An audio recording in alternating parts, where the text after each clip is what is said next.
So that, I mean, that's just kind of how that meeting went.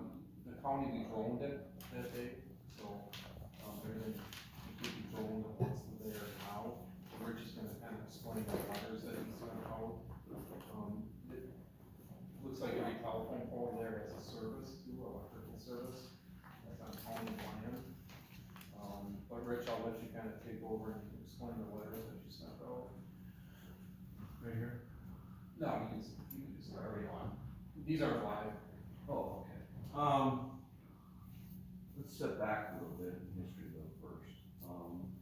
Around the year 2000, 2005, when you look at GIS data, there was a lot of infrastructure or fixtures going in on the dam. And at that time, and I wish it was in your packet, DNR, because I got asked to come here, I had no idea what you got in your packet. DNR said, let's pause. They wrote the Lake District, the county, and residents along the dam, and set up a multi-party agreement as to the riparian rights of the residents versus the county's right-of-way, etc. And it allows certain things to occur through the right-of-way, like electrical lines, and go through the right-of-way to service the riparian locations of the property owners. And then the agreement goes on from there about things. But our lawyer's interpretation of this means that the county never gave up its right-of-way, okay? So we then, after this excavation incident, started looking into the history of these things, and this is what come up. So we decided to have a hearing at our last Public Works Committee where I was seeking some guidance from the committee. I actually have all the authority I need to act, okay? So, but I wanted to kind of get a little top cover, okay? So we discussed various alternatives, and at that meeting, which was the first of two meetings, we'll have another meeting in July at our Public Works Committee, got a little bit of guidance, and from that, it led to these letters. So I'm assuming you read the letters. And I bounced these letters off of our corporation counsel before I sent them out. Basically, the county right-of-way, it takes up half to more than half of that dam, all right?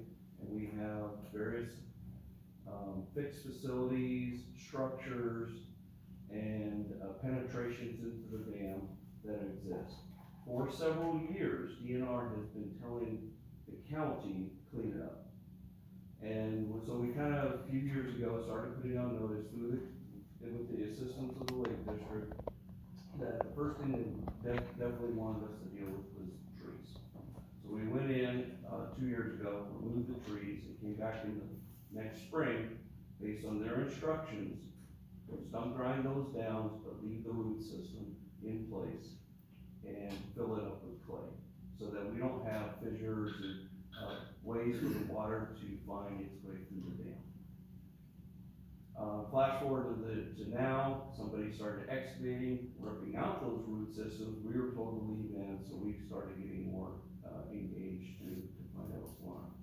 I kind of agree with Mr. Stacy that the DNR guidance that made its way to me, I was not present. Me and my county engineer were just like dumbfounded. It's like, that makes no damn sense. It's contradictory to what DNR's been telling us for years, which we started acting on over the last 2 years. So this is a progression of activities that we've been looking at, focusing in on this dam for a few years now. And so now we're at the point where it's like, okay, we got somebody doing this type of activity, making large assumptions of ownership here, when it's really our county right away. And so we're getting a little more formal on it. Right now, all I'm asking in these letters that went out was cease and desist any construction, any repairs to existing facilities that are in there, and while we consider other options, is really where we're at. So, I'm not sure what you wanted to achieve Well, in you this kind of agenda want, item. you kind of, for the future, you want guidance from the school, how we want to handle it. Well, I want a few things from this group.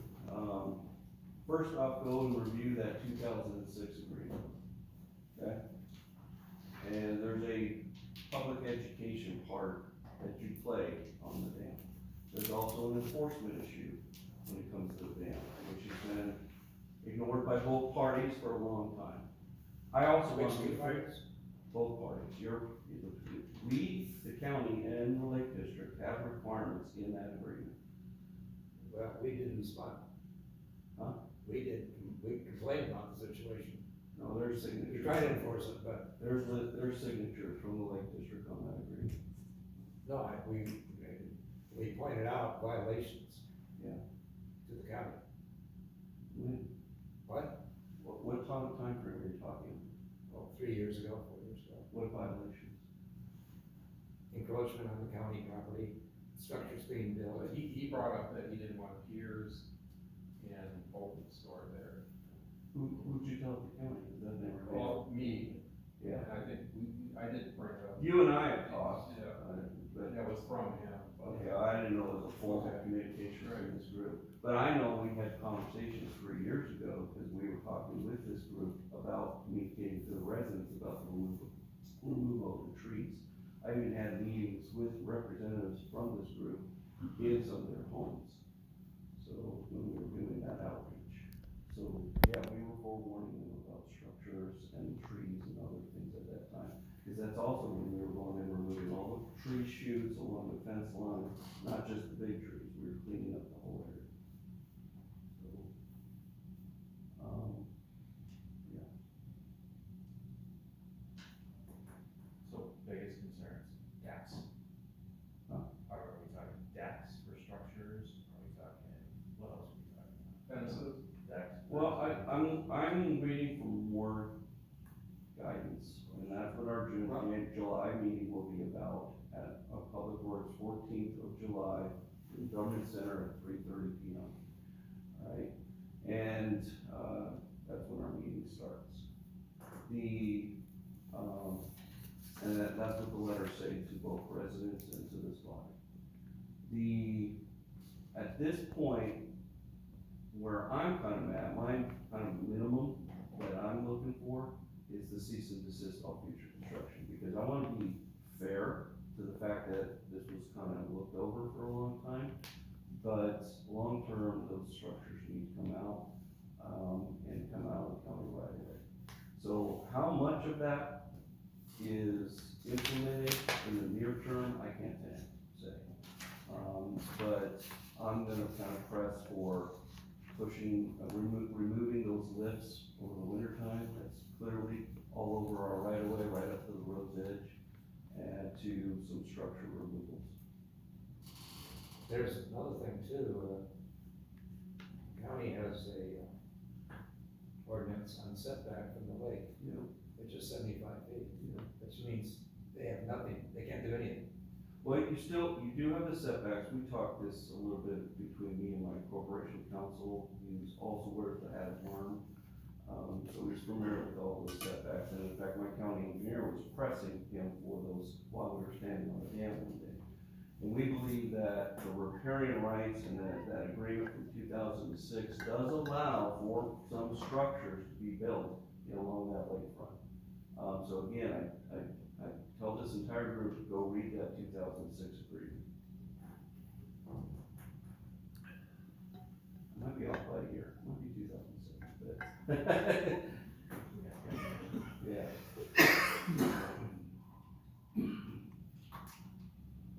any more questions? I think Rich, thanks for coming, but it'd be important that Patrick or maybe even John and Lee, or both of you two come to that meeting on I think at a minimum, whatever happens, the education, reminding residents of that 2006 agreement, and I'll give them copies. I might even send that out with the next distribution after the July meeting. But public education, living up to what's listed in that agreement, maybe some updates to your website for information purposes about the dam and riparian rights and it's a high-risk dam, which means it's inspected every 2 years versus our other dam we manage is 10. So that shows you the kind of the criticality of our assessment. And then the last thing I'll share with you is this. Well, a couple of DNR guys came out, or people came out and kind of nodded their head that they saw some grass growing. We have a formal inspection, our 2-year inspection is due this year. So when I get that, I've already told my engineer, I said, you will press for something more comprehensive than the usual, so that we can kind of get a feel for what's going on. But your idea is to bring it into compliance over time. Well, that's where I'm at. If I get guidance from my board to kind of be more aggressive, I will. But I'm more of it's been going on for a long time. Let's cease all new construction while at the same time kind of growing into more compliant with the 2006 agreement. What comprises a high-risk dam? It's based on a few, well, there's dozens of factors, but yeah, so it's the risk of penetration, the depth of your water, the volume of that water, how much storm flood control you get downstream, because you might have buildup. That also dictates your gate controls, which is in our emergency response agreement with you. It also is what's downstream. So if you look what's right on the other side of the dam, you got a bunch of people living there. Okay, whereas our other dam, it's pretty much nature land park. Is at the bottom end of that park, nothing down there. So we are talking basically about general factors as opposed to there's one specific factor that causes this dam to be high risk. Yeah, there are many factors. Alright. Yeah. And then I don't know if the gentleman, that was doing the excavating, was gonna apply for a debt, right? He never applied for anything, he just did, and he kind of loosely told us he wanted to build his new deck out there, but we told him no. And then He can build a deck on his side, but we're going to say it needs to be above ground, put on footers. And then he received, findings from Learn and you, And Public Works, that's in one letter. right? So, You have to apply, to work in a right of way, there's 2 permits that you have to get, depending on what you do. Alright. So, thank you for coming. good deal, Thank you. Thank you. thank you, good night.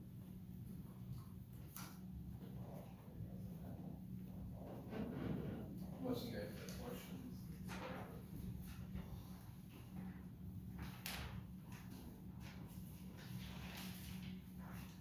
Alright.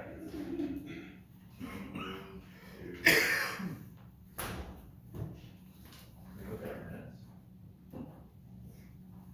Has everyone had a chance to review the minutes from the meeting of,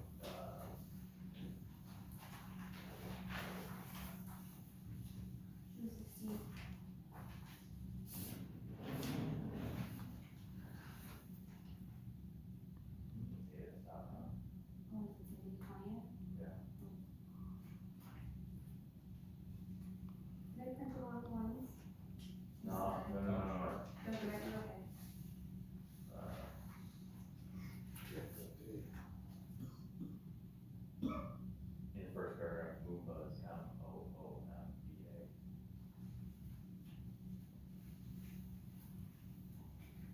Dates on Where's the paper on the side? top, that's usually Yeah, the 20th, Okay, and the footer too. and the footer too.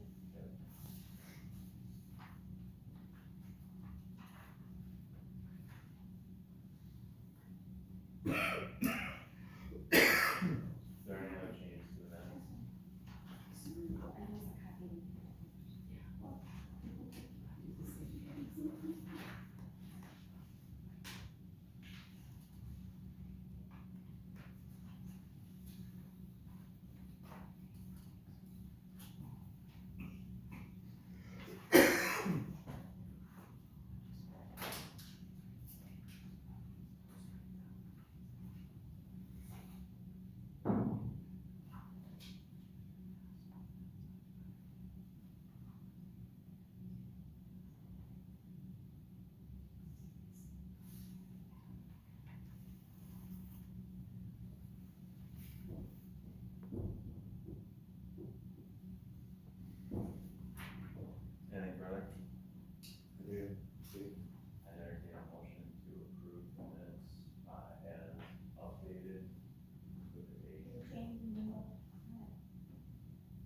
Second.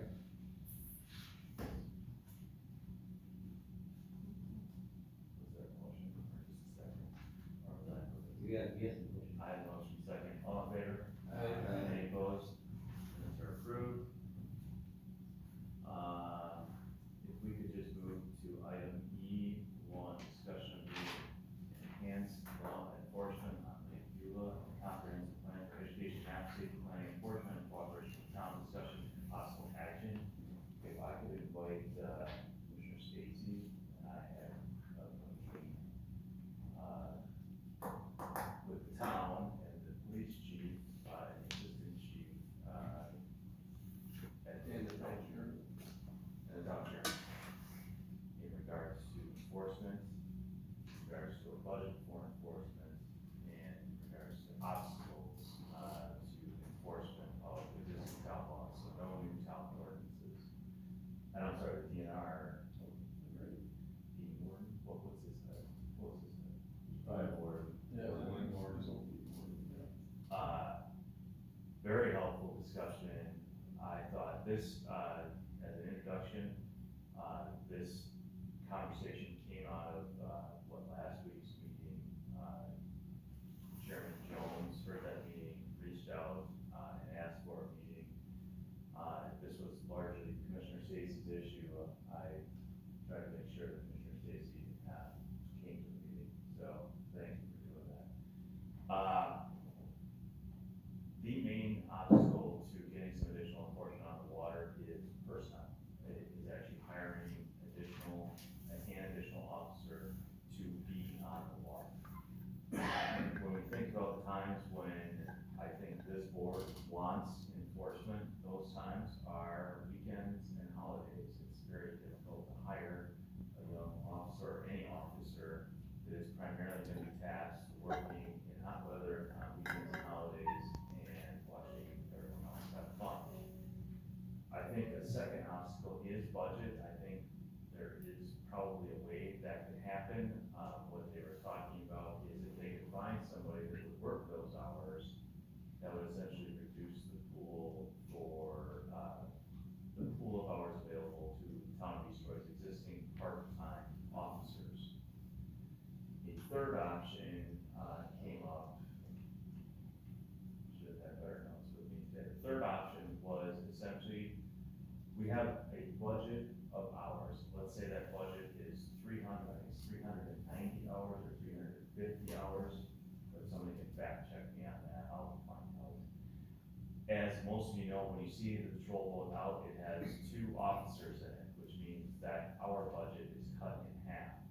So there may be an opportunity to have what's called a CSO, I believe a community safety officer.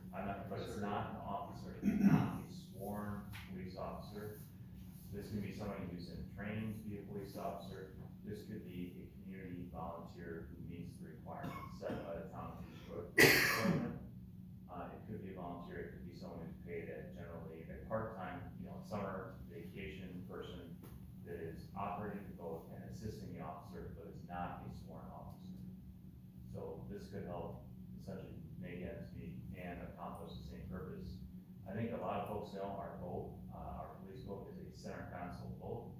With a center console boat, it is very difficult for a single officer to reach over, to stay at the helm, to reach over, to grab, and hold on to a boat after a stop.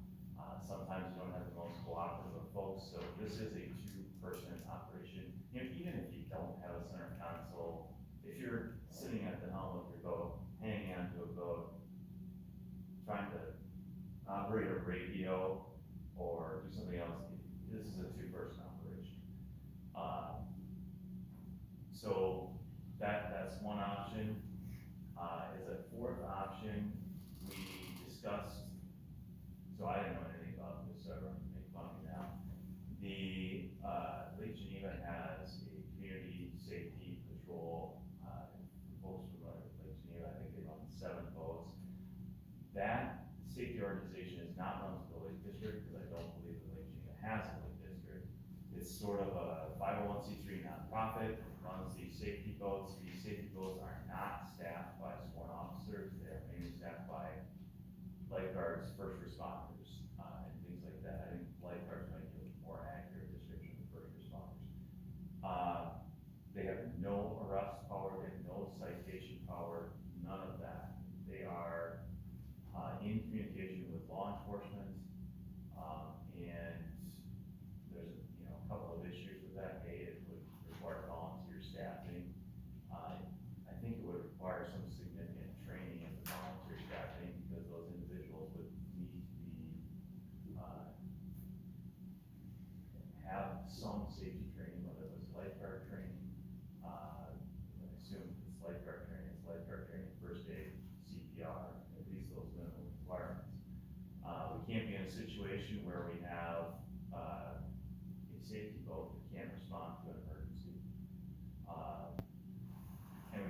a safety, in a position where a safety boat is responding as if it were law enforcement, when that is not the case.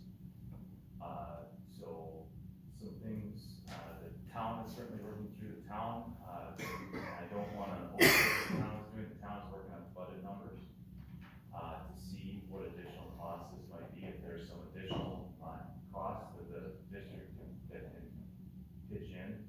I think this board would be very much in favor of pitching in, especially if it's a, a one-year budget item. If this board can help recruit, that CSO, whether it's a college kid that is doing a criminal justice study, or, the most recent freshman that's going off to college and needs a summer job, I think that would be a good opportunity. If there are adults in the community that have extra time, that are willing to serve in that role, and are willing to undertake the training offered by the police department, I think that would also be a good fit. But I think we do need to get a little creative. None of us like to see our taxes go up, right? But the town of East Troy, the chairman, and the police department is very willing to work cooperatively with us to see what we can do to help deal with some of the behavior issues on the route. Struck really well. I had a meeting earlier with that doctor's appointment, but there was talk of buying a used boat, maybe to use here in Potter, so where did that end up? They thought the limiting factor was not the boat, but was the Staff. So there, and the other limiting factor was staff, and these things has tentatively explained, I don't know, it's not correct, so it's not, all the factors. Was the rate for the boat safety officer is essentially set by the union contract, and for the not for the volunteers, but for the part-time, that is also a rate set by the contract. And perhaps that rate isn't sufficient, to attract the level of staffing that we would consistently like, for our. So, remember, these are hot days, long days in the sun, especially this past weekend. And, you also get to sit and watch people, you're rocking back and forth, and you're patrolling at a slow and steady, speed, I mean, most of the time.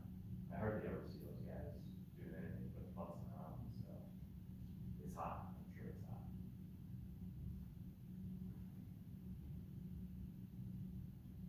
Is there a way we could include? I think it would be most efficient for us to just, if there's a budget shortfall, to figure out a way to contribute to the town's, and to have the town continue to. I just said because I'm the only one that would commit to police officer. Or even have it being more of a rec department or something like that, that doesn't fall underneath that. Right, and that might be the community, let's see, so community service officer. Oh, I thought you were saying that they fall into the category of being paid by the union. I don't think they would, so if that fell under us and that became our responsibility, we have to supply the helpers for the police officer, if we could do that. Oh, that would I make see. some sense. But that's the secondary, not the safety. Yeah, and if we go the safety vote, I think that the volunteer safety patrol, that's a 100% volunteer operation. I think that would be a significant burden. And I don't know if we would be attracted to get that role. The chief also did explain he's gonna be ready for tickets. They brought up a pretty good example of, what he thought were two kids up here on vacation on jet skis that were, I don't know exactly, did you see what they were doing wrong? What did they heard? Yeah, they kept off 100 feet away, within 100 feet away from them. We pointed it out to them. So, and whatever, they pulled them over, and then they continued to redo the same thing? Well, when they left the cop, they were parked right next to them, and the one kid took off, and we were right there, and we looked at the cop and said, and he said he was gonna go talk to him, but I thought, right when a ticket again. But we had to point the violation out to the police officer, they were right in front of our pier. Right. And I said, that's a violation. And then they looked and finally they did it again and they went and got, The chief seemed very committed and patrolling more and writing tickets, and that's fine, you know. I think they have to do what the DNR does, is stick back with binoculars and go get them. That's as easy. Kim and I were sitting on the pier waiting, watching for this. The DNR looked like fishermen to me. Well, that's the nice thing, in one boat, you You know, don't see them. yeah, but you can stick back, we watch them and they're very, I mean, we watched a ton of violations that day, now they can't be all over the lake, but on Saturday, they were out from 2 to 4:30. 2.5 hours. So we We probably, made that pretty clear with, the chief, and who was the guy that runs the water? the lieutenant, Rungy, remember? Rungy. Rungy. Rongi, yeah, he was there. I mean, I thought it was good talks and that they were gonna really try to control more and do more, so I don't know what you got out of it. I think that's what I got out of it. I think it's gonna be incumbent on us to keep pushing for getting that staff on, getting the CSO out there, or trying to figure out. More I think about hiring full-time employees.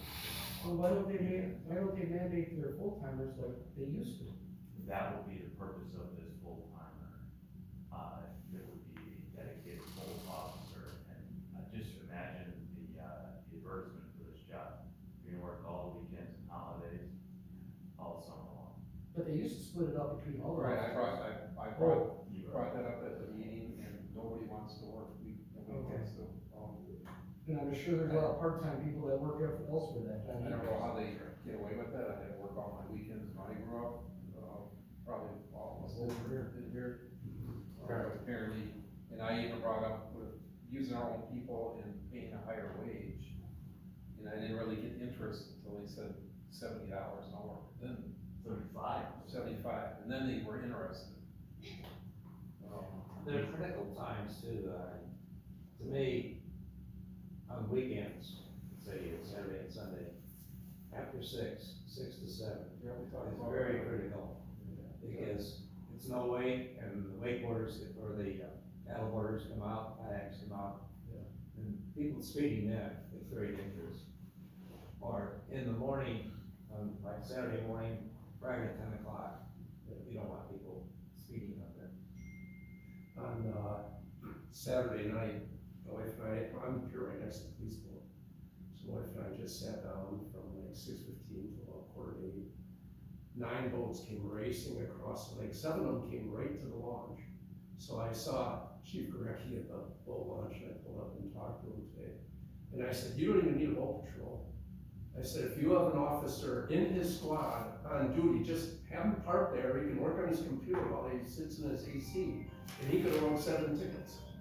You know, coming, and they just literally came full speed right across the lake. If the boat, if they have a boat, it parks in front of, the camp, Charlotte Sells, it's sufficient, you can catch it. Because most of them are going to the. But he wasn't out. Yeah, he wasn't, All right. Yeah, anyway. We did talk about one other issue that I completely laid out. We did talk about, buoys and how difficult it is for a police, any kind of officer on the water, any of us on the water, to judge the distance from shore. I think we all know when we boat we're too close, but we can't tell, or it's very difficult for us to tell what's 200 feet, and what's reasonable. So I think we have,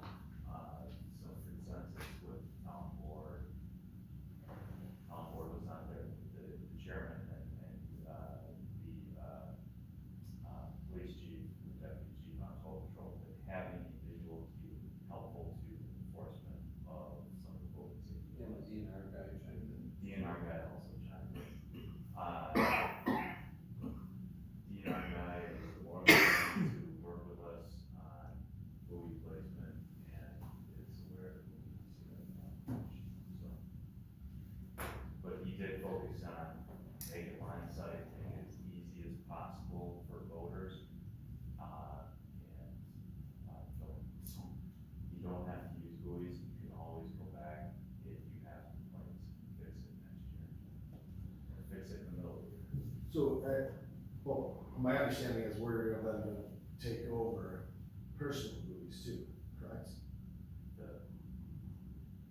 We would have to tell people we're taking over personal rules, we do not want Yeah, to that's- send mixed messages out there. Exactly. So it would have to be, I would probably need an authorization from the board to send a letter to riparian rights owners. If you have a buoy, you can donate to the district, we're putting it 200 feet offshore, or 100 feet, we're gonna follow the ordinance, what we do all the way around, we'll have a line of sight, we'll send them the plan, but otherwise, we need you to remove your buoy. Your non-permitted. Put it on our website, or no? We would, well, I think, communicate it any way we could, right? Well, here's the question, how many permanent buoys are out there right now? No, mine's not permitted, sorry. I think it's zero is the answer. Like, can we ask the DNR just to make sure, because, Well, when I talked to the warden, Who cares? I talked to the warden, he said because that's what I should be. pretty much zero. Yeah.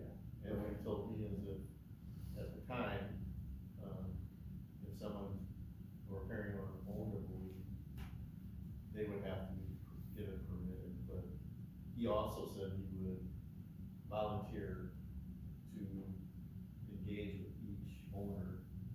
And, because when I was talking, he said he would need to be the person to be involved in doing that versus us. Really? That's what he told me.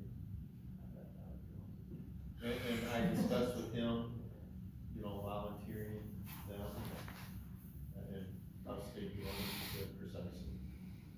So they basically look at our plan and say, yeah, this is the plan, and then they wouldn't allow anything except this plan, correct? Well, permit would have to be initiated along with that document. Or are you allowed, want to give a swimming raft or something? Yeah, that's, So, I think individuals would still be allowed to, object to the plan. They could. And they may still be allowed to have their own permit, and there may be, if someone has a swimming raft, and, because I think the statute would say it has to be 100 feet further out from that swimming raft. Yes. So that could lead to some irregularities in our buoy line. We may have to make adjustments as we go forward, that's all. What do you need for this group now?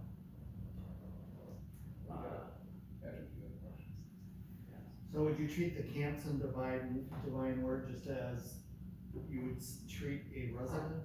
And most of those do have designated swimming areas, so would those be treated differently?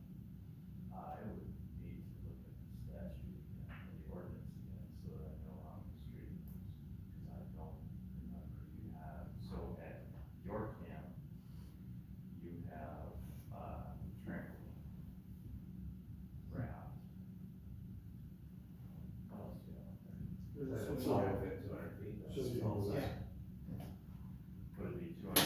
So I think we have to look at that specifically, as far as treating them differently, so your camp, part of the property in your camp falls into a sensitive area, so I would You change those. technically have to, No, go ahead. you technically have to have a permit also for a trampoline or raft.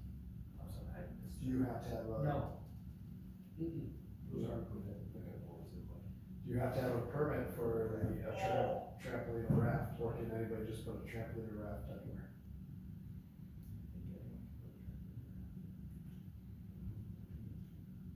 Fairly not in the middle of the lake. trampoline. It cannot impede navigation, so I bet if it's in the traffic lane, Yeah. we do, it can be approved, the town, would do that certainly.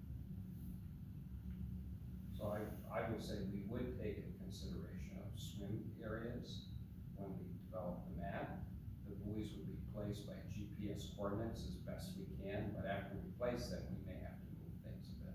Yeah. So the permit might be adjusted then. Well, and I think we would work with you, if you're marking 200 feet out, we could put our buoys 100 feet in from that, so it would be in alignment, because theoretically, there shouldn't be any boat traffic on the inside of that 200 feet anyways. No way. He's talking about swim buoys though, guys, it's swim Yeah. buoys, not a slow. Yeah, it's, you'd be inside, slow. Yeah, You're slow to awake, you can slow away inside. Not inside a swim Again, buoy. we didn't answer my question.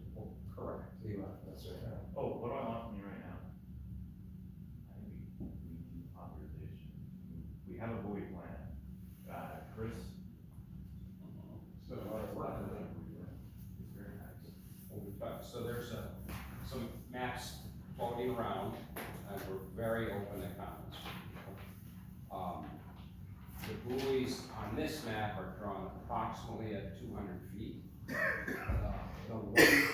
one difference, so on this map, is also the critical habitat areas, which are Sloan Lake. They're kind of a brown color, that's off the DNR map.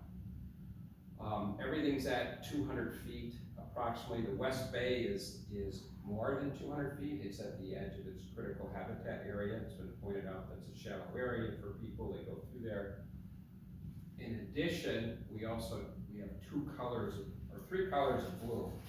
A light blue is the Sloan Lake perimeter. A little darker blue is, we call it a planing speed is okay. And then you need to be in deeper water if you're gonna have a bow-off operation. So we have a note that says, in depths less than 20 feet, power starts, bow-off operation, and wake surfing can cause ecological harm. Now, maybe it should be deeper than that, but that's not where we're at. It's better than it was a week ago with this number.